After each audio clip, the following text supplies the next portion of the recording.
Welcome to Real Paranormal Activity, the network. Entertainment you'll enjoy.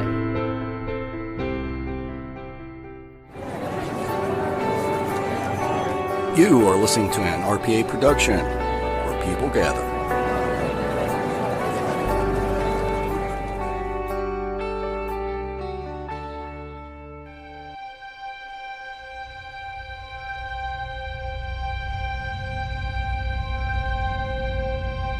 LaFosse Corporation, LLC.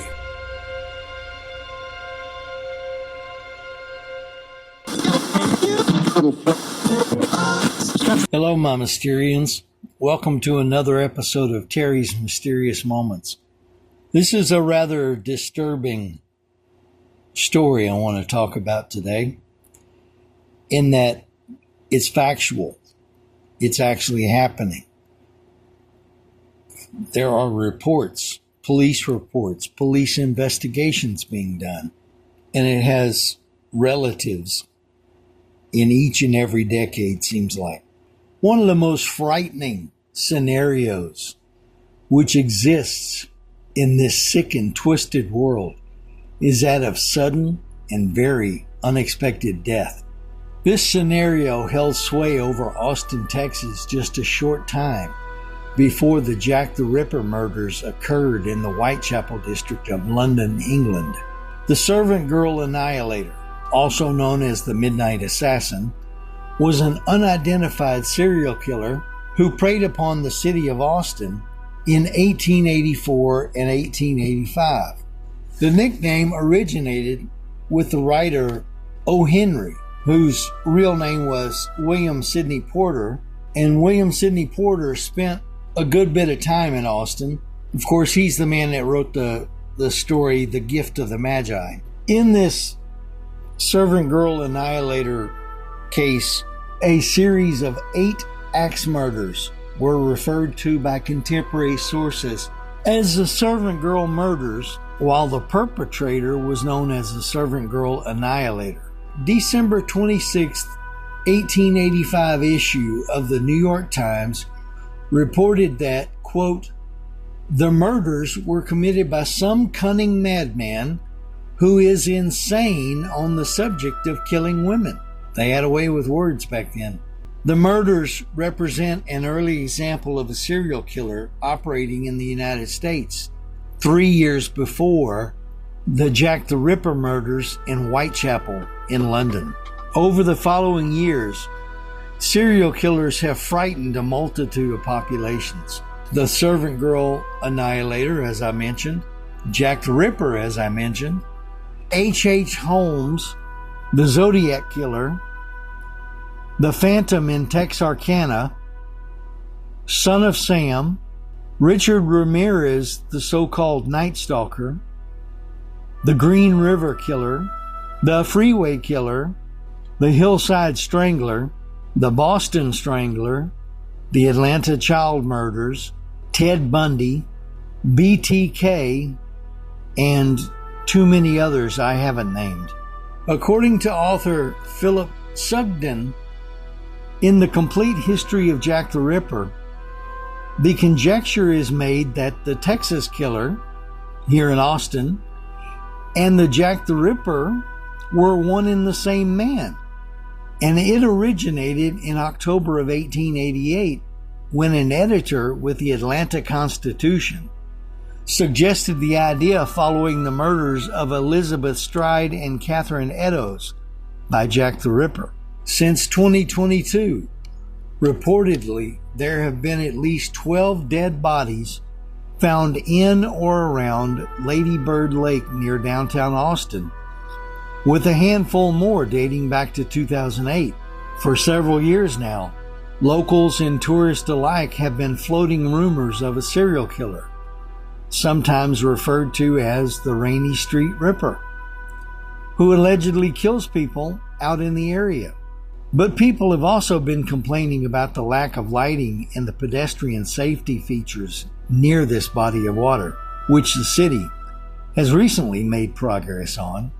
The area that these events are occurring in, or seem to be occurring in or from, I should say, is a new rising of social areas, food trucks, bars, that kind of thing, seems to have moved from the classic 6th Street down to this area called Rainy Road or Rainy Street, whichever it is, and has become much more popular over the last few years.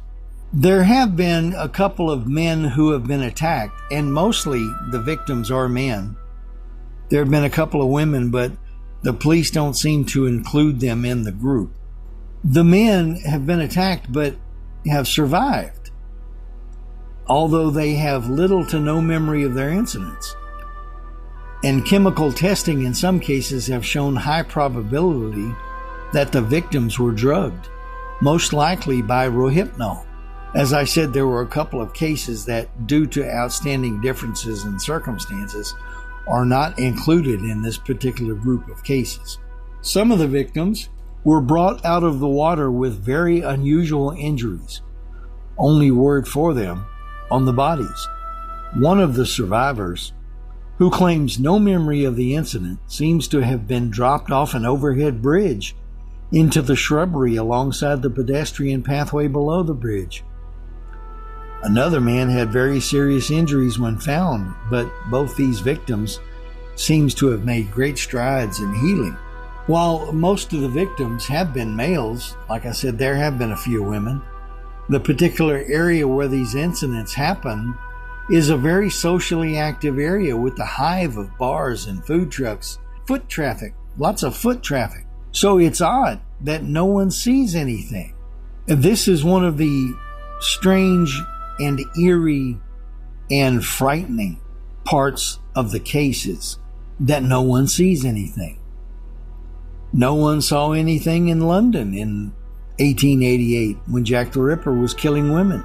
Granted, it happened in the middle of the night, in dark places, in hidey holes down the streets, and one even happened in the victim's apartment. So here's my take on the whole situation. This is just my supposition. There's a man or group of men, or even a woman or women, who feel the need to attack these people. But for what reason? Do the perpetrators have something against drinking alcohol? Could it be possibly a gay or anti-gay thing? No accusations have been made or even suggested, so that may not be a part of it at all. Could it be a paranormal thing? There have been suppositions that Jack the Ripper was a creature with the ability to be invisible in order to get away from the police. Could the perpetrator or perpetrators of these attacks be like this? They appear to the chosen victim as a normal person, but then become aggressive when alone and get violent? Let's consider that. There are suppositions within the paranormal community that creatures like Bigfoot are interdimensional beings, that the reason they can disappear so quickly is that they can step through a portal and be gone out of our world into theirs. Could this be an interdimensional being who is attacking people and for whatever reason is attacking people? Like, nobody reports that John is walking down the street talking like he's talking to someone, which they naturally nowadays assume he's on the phone, but then John's found floating in Town Lake or Lady Bird Lake a day or two later because he's disappeared. Or he's found severely injured in the brambles beside the walkway. Could Austin be living up to its phrasing to keep itself weird? I don't know what's going on up there. I don't know what's happening in Austin to otherwise normal people getting attacked and murdered. And it's not an all the time thing. It's weeks or months between killings, and then you may get 2 or 3, and then you won't get any for a while. So if you're in Austin, Texas, you need to be safe. If you're a party individual and you like going down to the social areas, where the street vendors are and the food trucks and the bars and the crowds, be careful. Buddy up if you have to. Look out for anything that's really unusual and learn how to run. I have no idea what's going on Lady Bird Lake, which is formerly known as Town Lake in Austin, Texas. I do know that they have what I call the Town Lake curse, and it's a Terryism that my wife and I have come up with because of the bridge that crosses Town Lake in downtown Austin as you're going on 35 will invariably slow down to less than a drizzle because someone had a flat, had an accident, had car trouble otherwise, or got stopped by the cops, and everybody else has to look and see what's going on. So Town Lake Bridge is the slowest piece of traffic that I have ever encountered. That's why I don't go through Austin anymore. But it's what I call the Town Lake curse. I didn't realize there was actually a Town Lake curse going on underneath it. The area that these events are occurring in has been very well upgraded as jogging paths, biking paths, people taking their dogs out for a walk. You know, it's a very social area. They want people to investigate the area. They want them to use the area for walking and running and biking and walking their dogs. And it's a good concept. And Lady Bird Johnson, the former First Lady of the United States, was well known for wanting to beautify everything.